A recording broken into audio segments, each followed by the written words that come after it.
Voici le principe de la loupe magique.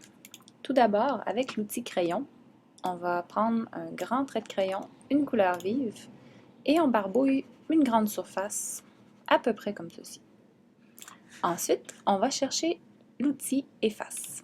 On l'active, on l'amène à sa plus grande taille, si possible. Ensuite, on clique un peu pour effacer en forme de rectangle ou approximativement.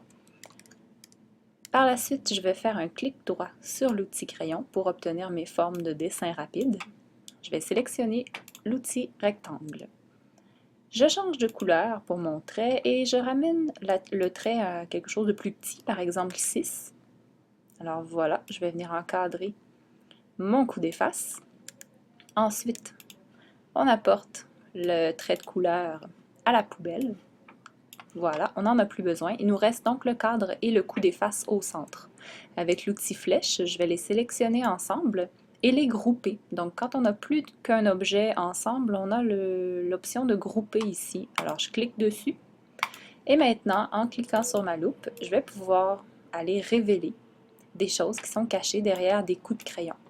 Attention, si vous faites le choix de réponse après avoir fabriqué votre loupe, par exemple ici, j'irai chercher mon crayon, une autre couleur, en grossit, je cache ma réponse.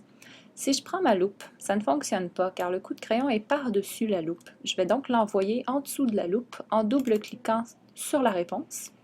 Je vais chercher l'option qui s'appelle Envoyer à l'arrière-plan.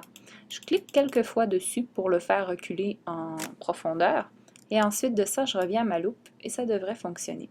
Voilà le principe de la loupe magique.